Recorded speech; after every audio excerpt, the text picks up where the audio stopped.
LGBTQIA+, vous pensez à quoi? Drapeau arc-en-ciel, open-minded. Communauté, je pense à plein de personnes qui m'entourent, je pense à moi-même, je pense à liberté, plein de choses, trop de choses. À la communauté queer. Les gays, les lesbiens, les bisexuels, les pansexuels, les transgenres, tous ceux qui sortent de la norme hétérosexuelle. Des lesbiennes, des gays, des homosexuels, ouverture d'esprit. Trans, lesbiennes, tout ça. Je pense aux études sur le genre et je pense aussi à la tolérance. Et si je vous dis LGBTQIA+, et santé? J'y ai jamais vraiment pensé. Dépistage, santé mentale. Il y a plein de choses qui me viennent, surtout après le week-end qui vient de se passer. Il y a eu la Pride sur l'esplanade Saint-Léonard. C'était un moment assez fort. Prendre soin de nous, ça me fait penser aux PrEP. La santé mentale de ces personnes-là, je pense que ça doit pas être facile de vivre ça tous les jours. Surtout quand la famille n'accepte pas ou que les amis et ça demande une sacrée santé mentale pour affronter tout ça.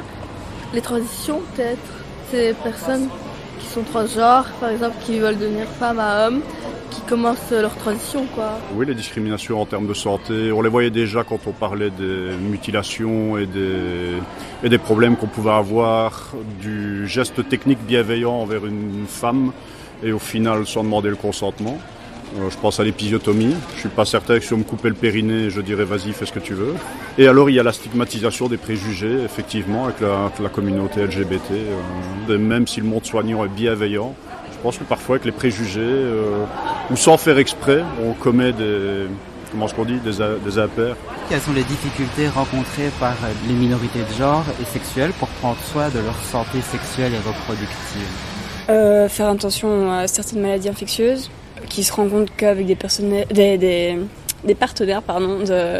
de même genre, notamment pour les homosexuels et les lesbiennes.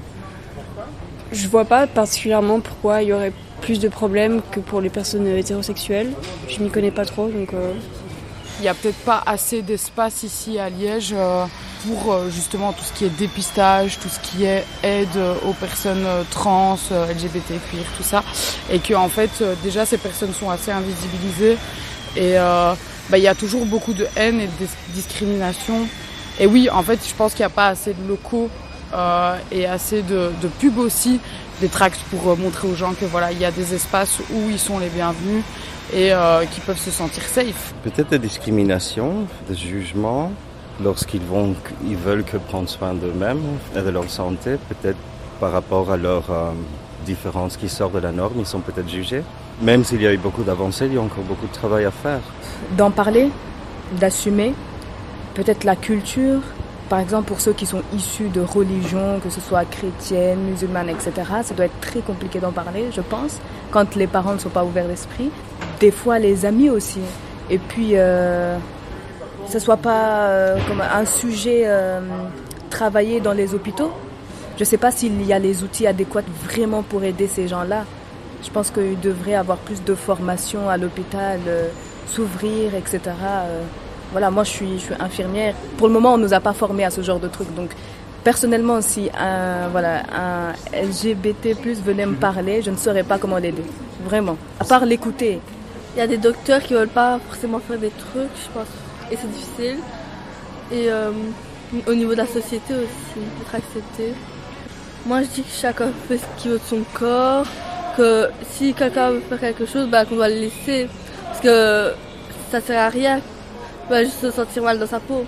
Santé sexuelle reproductive, santé mentale aussi. Je pense que si la santé mentale est impactée, je pense que la libido est impactée aussi, ainsi que les comportements. Tout le monde veut vivre une vie correcte en pleine santé. Les professionnels sont de plus en plus attentifs. Il y a pas mal de politiques qui vont dans ce sens-là, mais c'est comme dans tout, en fait, c'est long.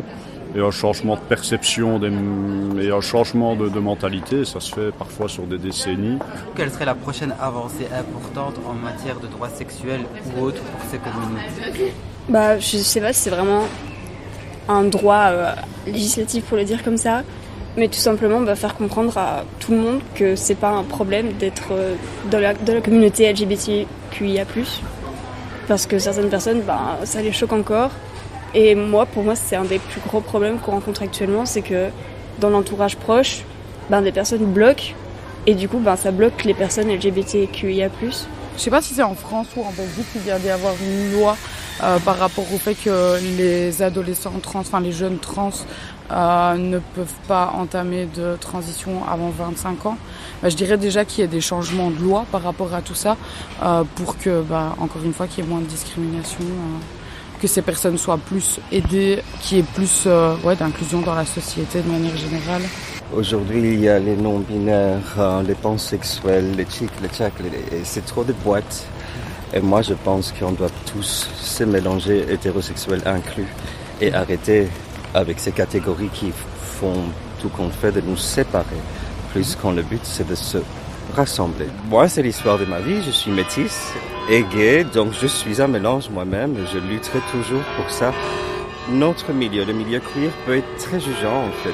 Trop jugeant lorsqu'on lutte pour être accepté.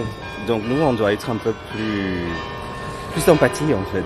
Former, parler, arrêter d'en faire un sujet tabou, prendre en considération ces gens-là en fait, les respecter comme des êtres humains.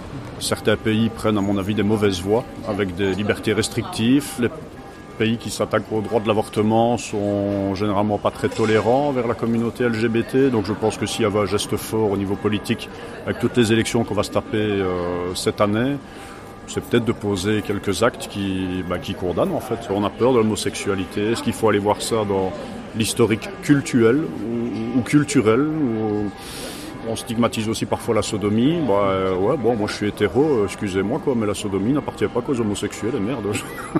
Donc on stigmatise parfois des pratiques sexuelles qu'on élabore soi-même, et zut, si tout le monde est consentant, c'est un plaisir mutuel en fait. Donc allons-y quoi.